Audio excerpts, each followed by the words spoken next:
is, you guys. We're back and it's episode 14. And let me tell you, we are excited. If you've been following and listening and watching us maybe on YouTube, thank you so much for your support. We love having you part of our ownership community. And I just want to let you know, I don't know if you guys want some insider info here, but when we filmed the podcast, producer Jay Brown, my work husband, bestie, sweetheart, lovey, I'm really dripping it today. Yeah, I'm really bringing it. are. I obviously need him to do more work for me. I'm building to it. I'm building towards the ask. No, I'm just kidding. But today I really brought it because what we do is when we do these podcasts, you guys, we get together on Sundays and we jam out like 4. That's why you see me always in like the same outfit for 4 episodes or what have you, and Jay too. But today I'm telling you what, from our last run when we did these, we kind of started joking about work wife, work husband. I brought my wifely duties to the table this morning with a full spread, even homemade cinnamon rolls for this man. You did. I But the one thing you forgot was to bring me my slippers and the paper. Oh, and your stogie? Oh shit, I'm busted. I was like, where are my slippers? Where's the paper? Where? Oh my gosh, we're so bad. I love it though. No, I love it. No, I actually love to cook, and we have the fresh chicken eggs for my girls, and it's such a good way to start a Sunday. And what better than with you, producer Jay Brown, in the office doing ownership. Here we go. Let's go. Yeah, I love it. I mean, we've covered so much in the 13 episodes that we've done so far. Yeah, and it's always interesting to get new perspective and to gain new insight and whatnot. And I love doing this with you, and it's fun. So yeah, it's super fun. It is. So our topic today for episode 14 is really cool. It's something I've always done in my life just innately. I don't know why. It's just something I've always been drawn to. But I know a lot of people, a lot of listeners, a lot of viewers maybe are new to this or have not yet started to do this in their life and make it part of their normal life. And I want to talk about being of service today. And when I say being of service, I want us to think of that as kind of a broad stroke, because that's what we do here on the podcast. We kind of broad stroke things, kind of go deep, and then we come back out, and then we go deep a little, and then we bring in our own anecdotes and what have you. But when I say being of service, what are you doing for others in your community, in your workplace, in your home? Charity work, volunteering, church, synagogue, temple, whatever it is. What are you doing of service? It could just be even just being a good neighbor, okay? If you find out that one of your neighbors is sick, did you take an extra 2 minutes and maybe bring them by some soup or food, or maybe just even send in that follow-up phone call or text to check in on somebody? So today's topic is being of service. And I think it is so important when we're talking about taking ownership of our life. And again, now as a coach, and kind of my whole stick is how can we have this optimal full wellness in our life and all the different facets of our life? This is one of those areas. This is a bucket that does need to be filled. And if anybody knows anything about volunteer work or giving, there's something called the giver's gain. When you give, you gain so much. And it's so true. And what you put out, you get back tenfold. So I really want that to be today's episode, is being of service. Yeah, I mean, I think with things like that, it's always good to give back and do something that not only makes you feel good, but also helps make others feel good. It's whether it be helping out at church, whether it be Little League coaching. I mean, I did that for a while too, and I understood that was fun because I was spending quality time with my son, but you're also giving back to other kids and other parents who can't necessarily do what you can with the free time you have. So I think it's very important that you take some time to, if you have more than others, to find some way, whether it be monetary or just time, to give back. Yeah. I think it's even simple things. Like I try to teach this to my kids. It doesn't always have to be this planned function. Like, okay, we're going to go to a food drive and pack boxes, on Thanksgiving. And that's what we do. And that's great. And I'm here for that. But sometimes it can just be the really subtle things that don't need to even be addressed or awarded or even a thank you given back. Like, for example, opening a door if you see somebody that has their hands full. That's huge. It's little things like that. Putting the cart back at the grocery store, so that the person that's working there schlepping all these carts doesn't have to hike and, maybe it hits somebody else's car or whatever. I hate that. Put your cart back, by the way. It makes me crazy. This is such a simple thing. Put the cart back. Okay, guys, just If you can make one practice, do that one. Add it now. But it's these little acts of service sometimes that really go unnoticed that have sometimes the biggest impact. I think what you can also do there is when you say acts of service like this, it's also those random acts of kindness. Yeah. Where in a way in a way you don't have to think of it as service because you made a good point just now by just put the cart back or open a door, and that's what I taught my son. I'm like, hey, even for a lady, if you see a lady walking up, you open the door. Yeah. But just for that lady, because sometimes like he learned in New York that if you open a door for one person, about 25 people will walk through before you have a chance to walk That's through. That's all right. It's a good lesson. Just hang out, be a doorman for 5 minutes. It's okay. But it's a random acts of kindness. It's if you see, I've done it before. You see a cart extra, I've grabbed that cart and put my cart and took it back to the cart corral. You trolleyed them up. That's nice. Well, I also used to do that when I was a lot younger, when I was like worked at a grocery store. So it's in your DNA a little bit now. But also the thing is that you are, like you said, you're helping somebody else out and they don't know it. You're just being kind. And I think that is what's lacking in today's society a great deal is kindness. And so how do we break it down? And that's what I'm saying here. So I think, again, how do we in our own individual lives, right, create this bigger thing? If we want kindness, if we want to see these acts of service, how can we start applying that in our own daily life and take that ownership? So that's the whole thing here is let's be of service. So what are you doing currently in your life right now of service? Are you volunteering? Are you giving back your expertise? That's a whole other area of service. Let me tell you what, mentorship, being a mentor is huge. If there's something you're good at or passionate about, is there a way that you can pass that on to the up and coming generation? That's huge. Even if it's just a passion project, if you're a woodworker on the weekends and maybe you want to, there's some young kid that wants to get into it or another friend of yours, bring them in the fold. It doesn't always have to be someone younger than you. It can be someone even older than you that you can mentor too. It doesn't have to be age restrictive, but I love acts of service. I love being of service. I think it's so important to give yourself, whether it's your mind, your body. And when I say body, I mean being a person that's like maybe heavy lifting or helping carry stuff or helping someone move, not other things that could work too, I guess, maybe. I don't know. I digress. I digress. But emotionally too, being there for people, sometimes just being a good listener, if we're talking about acts of kindness and being kind in the world, people have a lot going on. Everybody does. Everyone has a story. And sometimes just asking people, it doesn't always have to be like you can tell something's wrong or they're upset. It could just be normal. Just asking someone about who they are in their life is super powerful. I've had some of the most stimulating conversations with strangers in coffee shops. One of our episodes today is going to be on rituals. And one of mine is in this little cafe I love to go to. And I have had the most stimulating conversations with some of the most wisest philosophers in my town in this coffee shop. It's brilliant. And it would have never happened if I didn't just, ask somebody how their day was and sincerely want to know. Yeah, I think that's, you bring up a very good point is that taking a moment out to ask somebody how they're feeling or how they're doing is good because,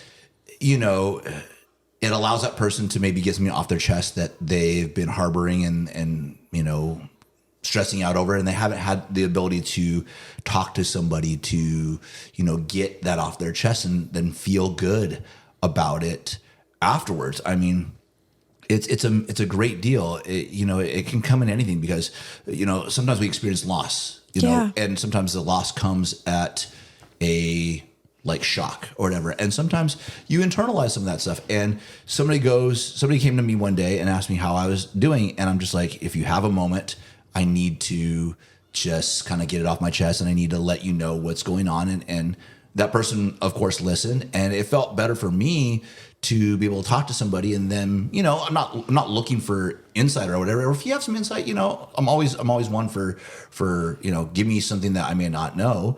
But I think it was fantastic to have somebody actually care about my well-being and go, hey, how are you doing? What's going on? Things like that. So it's really good. I love how you use that anecdote of going into the coffee shop and talking to people because I'm the kind of person that I can strike up a conversation with somebody in the grocery store line, and just, what's going on, whatever. And that's where you meet just the most interesting people. I'll never forget. I was coming back from Arizona one day. Yeah. And I was on a flight, and this sweet old lady I was sitting in the front row. This sweet old lady was sitting next to me, and it was so interesting because her son was the pilot. Oh, her neat. grandson was the co-pilot. Oh, stop. And That so is so cute. it So the was father fantastic. and son were having like a flight together. Yes, and yes. Oh, how It was- exciting. And the mom and grandma is sitting enjoying this flight ride that her And family's, so that's rad. this That's cool. This Yeah. sweet old lady That's cool. comes and talks to me or started this conversation with me, and I was like, "You're sweet." So we had an hour-long conversation, and it was really sweet, just to almost bridge the gap, almost bridge that divide of ages, because of course this woman was significantly older than I was. She was a grandma. She probably could have been my grandma, but it was interesting to get a different perspective and to just have this very heartwarming conversation, and learn a little bit more about her family, which I thought was interesting because she was on the flight that her son and her grandson was flying. So it was really, really, really, cute and just, and nice. And it probably filled her cup just to talk to some random stranger that was willing to listen and have a conversation and, enjoy that. So, yeah. I love that. I love that. And, when we talk about being of service, you just had a conversation with a stranger that actually had some impact and was powerful. But sometimes I want us to challenge ourselves too. Like, if you are on social media, which majority of us are, and that's where we get most of our interaction with humans today is on social media, whether it's, in our DMs or following people or liking or just feeling like we know what's going on in the world with our friends and family because we're watching it via social media. I want you to challenge yourself that if you see someone post that they're sick or they have a kid sick, take it offline. Pick up the phone and call them and be like, "Oh my gosh, I'm so sorry your kid's sick. Do you need anything?" And sincerely mean it. If you see that it's your neighbor, for example, I'm connected with my neighbors and I love my community. If anyone follows me, I'm really big into my neighborhood and my neighbors, and we have quite the crew over here. And community is really, really important. But if I see one of them post that they're sick, I have frozen soup. I love to make bone broth soup. If I have any, I will literally just drop it on their front doorstep and send them a quick message and say like, "Hey, you got soup on the door if you want it." And it's something so simple as that, but can have such a huge impact. And honestly, it makes the relationship with those people on the receiving end that much deeper. And if you are in a position similar to like myself, where I'm a single mom, I have kids, those relationships are extremely valuable. And to be able to be of service to others is great because it also comes back. There's times I need people to be of service to me, and that's huge. And when you are willing to help others, there's this other kind of magical counteract that happens where you're now also sometimes a little more open to asking for help. And that is huge. It took me literally on my knees before I went to full submission to the point where I was even able to ask anyone for help. I used to never ask for help, and I took pride. I wore it as a badge of honor that I don't need anybody. I don't need to ask help. I can figure it out. I got this. I am the problem solver. People come to me when they have problems. Like, I love that. I used to wear it like a t-shirt, but that's not a way to operate. There has to be a fine balance. Yes, I love that people feel safe and they can come to me and I can solve problems and I'm here for it. That's my energy. We're good. But at the same breath, I also need to be able to ask for help. And when you're in that service mindset, it's very simpatico where, like I said, the giver's gain. If you give, you're open to receive. And it's this beautiful, like almost figure eight dance where you give, you gain, you gain, you give. And it just is this really beautiful ebb and flow. And it does so much, guys, so much for our full optimal wellness and also sense of community, sense of purpose. If you've been lacking with your purpose, this is one of the best things and tools that I use in my coaching practice to get you to kind of flip that light switch. And I talk about the light switch a lot. Leave it on. Acts of service sometimes is one of the best things you can do if you're struggling in your life with purpose, because it takes you out of yourself. You get out of your mindset, your trauma, your issues, your shortcomings, your challenges, whatever it is, and it puts you out of yourself for a minute for somebody else. And it's a great perspective, especially if you do something like volunteer at a children's hospital, at a senior center with other people. I'm a huge proponent of that. And you see how others are living their life, and it's humbling. It'll give you gratitude. It'll make you appreciate where you've been, where you've come, where you're going. And it can also serve as a great kind of thermometer of what you don't want. And that is really, really powerful too. It is. It's almost like you're bringing the good vibes to you. You know, you're manifesting those good vibes yourself because you're doing those good acts of service and those good acts of kindness. You know, it's. Well, you know what I find really interesting is that, you know, that like a high school my son goes to, they actually encourage you to do community service hours. It's like actually part of the curriculum. And so, heck yeah. And it was fantastic. And so what he did, and this was wonderful, is that for a couple of years, he was like they call it leader in training at the YMCA. So during the summer camp. So he wasn't a full blown counselor until he could have been one like last year because he turned 17 and he could have been a job. But the thing is that he was, you know, around these younger kids and he was helping them and stuff like that. And what I always got a kick out of is when I went to pick him up. Yeah. Some of the smaller kids were like, bye Ryan. And they were like waving him and he like waved bye. And I'm going, it made me feel good because my son was doing something that was good. He was doing a community service thing by helping out. When he wasn't getting paid, he was going, and it created this bond with these other young kids and shows them mentorship's huge. The mentorship, but it also showed them what to aspire to. Yes, you know, to sure. be a good human being. And again, like I said, we're lacking that a lot in society today. We're lacking the human decency and the just being decent and civil to each other. So again, if you act that change, it'll slowly snowball and get bigger and bigger. And then at that point, you'll have the change of people being nicer and decent to each other. So, I want to start a movement. I hate the stay toxic posts. I laugh my ass off. Don't get me wrong. Some of them are wicked hilarious, but the stay toxic posts that people are posting about how like they're just so shitty to other human beings, whether it's a breakup or whatever.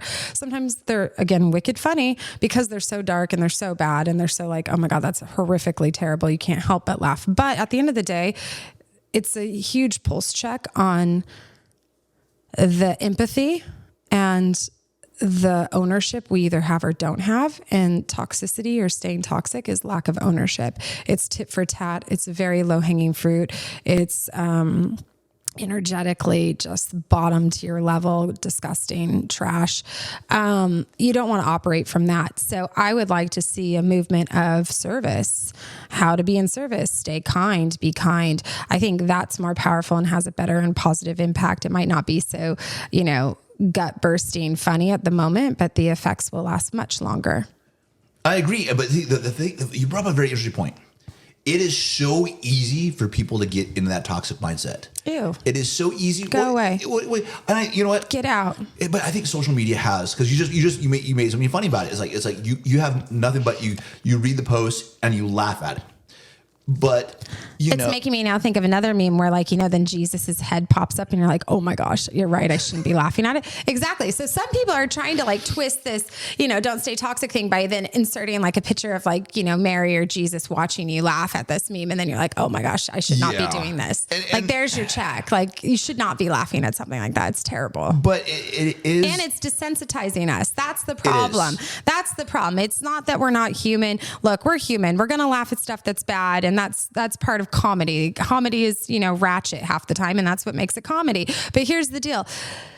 We have to be mindful that we don't become desensitized. And that's why being of service, that's why putting yourself in environments that are outside of you, your ego, your comfort zone, going and being with a population of our human race that maybe is lacking or elderly or in a critical condition or whatever it may be that somewhat you have some interest or maybe you've been affected by that you feel like you want to put your time and effort there, whatever it may be, is extremely humbling and reminds you how precious our time here is and how precious it is to have human connection and how much we actually are interdependent and we need people. And this idea that we don't need people is insane. We will literally die. I want to go back to like that old study that they did on monkeys where they took the baby monkey away and it literally failed to thrive because it had no, and besides the fact that no mother, but it had no siblings. It had no interaction with its species and it just totally withered and died.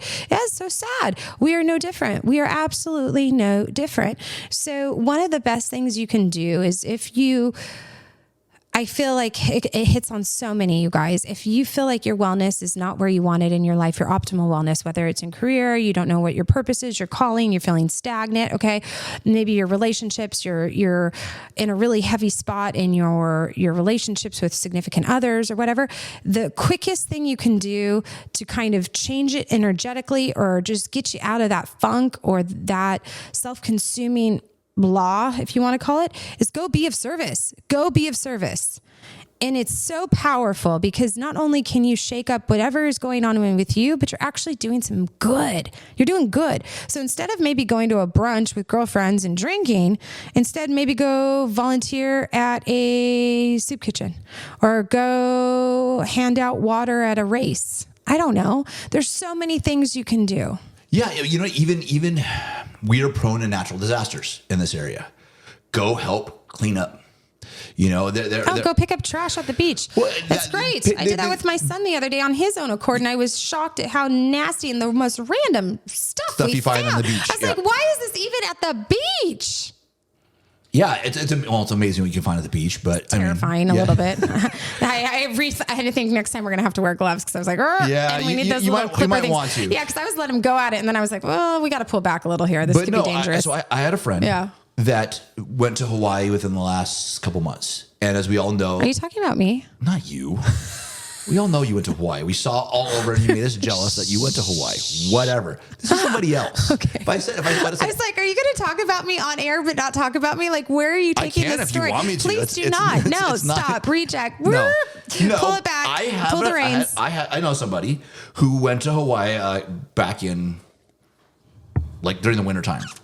And of course, we all know what happened in Maui with the fire in Lahaina. Yeah. And this person and two of her friends that she was on this trip with, they actually went to a donation center, or not donation center, but like a receiving, almost like that. It was like a Red Cross kind of thing. Okay. And they went and on their vacation in Hawaii and Maui, went and donated a couple hours of their time, handing out water, handing out stuff like that. And I'm like, that's pretty epic, because for me, I think about Hawaii. I want to lay on the beach, kind of like what you did. I want to lay on the beach and relax and do all that other stuff. But here's this wonderful person decided to go spend some of their own time and say, hey, I'm going to give back while I'm here because this beautiful place was devastated. Yeah, but think how amazing they had. I bet they made such good connections, amazing people from all over the world that were probably there volunteering, locals that were probably in there being facilitators. What great connections and just conversation with other people that are all like-minded in there for a moment. I bet they had a wonderful time. And I would bet my left arm,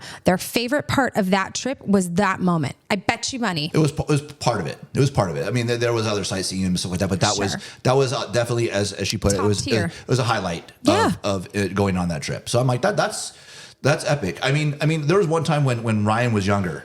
He was a little dude, and we had a whole bunch of blankets that at my house that were just not being used and stuff like that. And so my mom, my dad, and we went down to Imperial Avenue, right there by St. Father Joe's. Yeah. And just handed out blankets. And some of these, unfortunately, homeless people were just so thankful to receive a blanket. But I was trying to teach my son that be kind. Do these things that are good. If you see somebody panhandling, it sucks. But if you have some loose change in your pocket, give it to the person, because to them, it makes a difference. Yeah.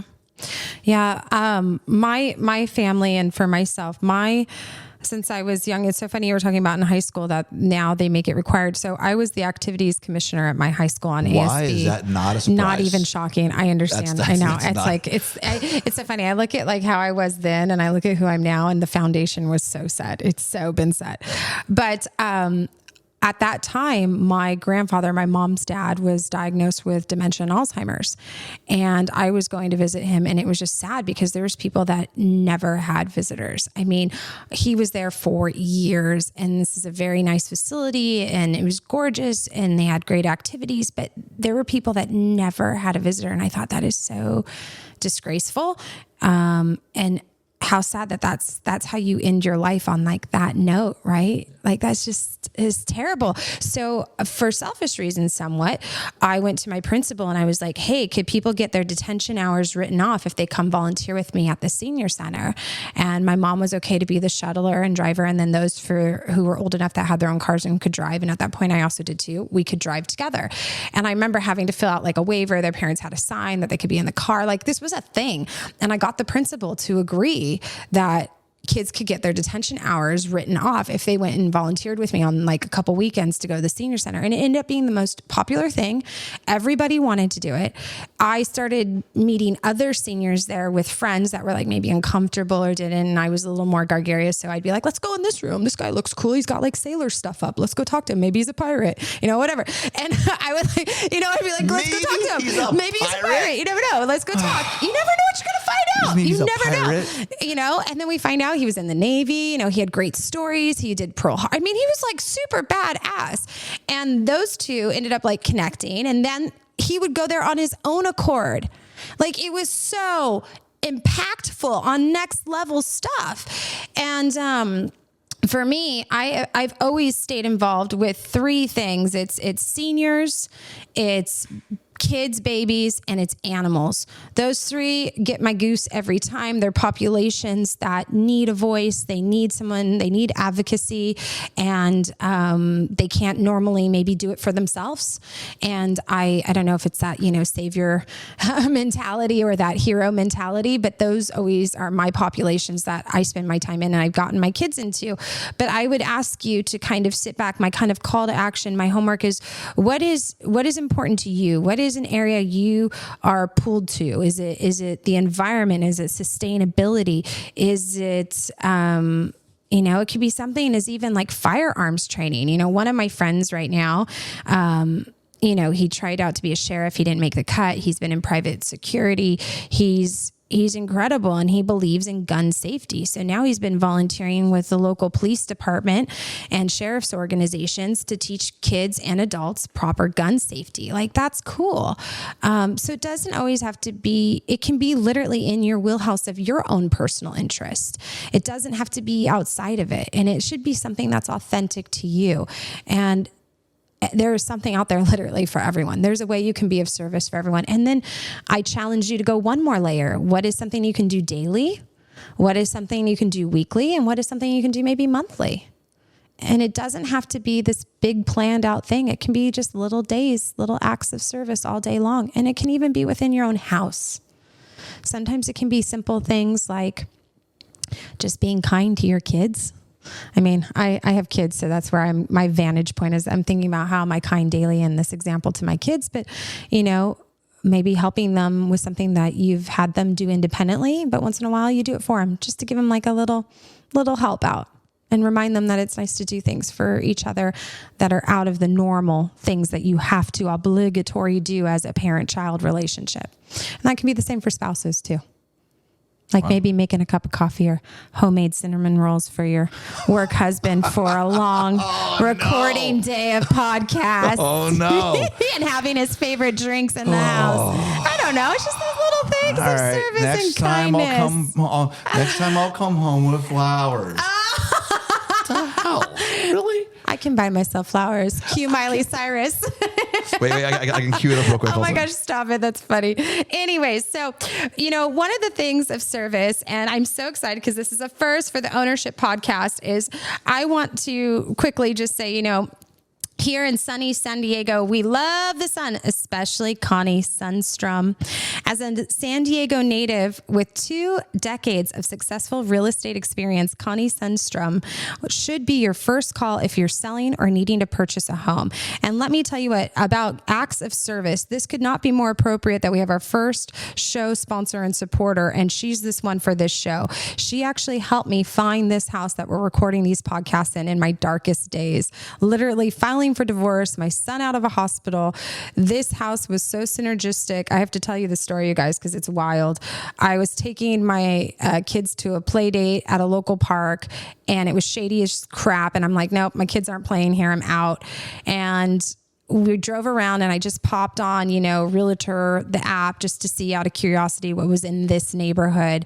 And I saw that on a Tuesday afternoon, this house had an open house. And I thought, well, let's just drive there. Bradford had finally fallen asleep in the car as a little baby.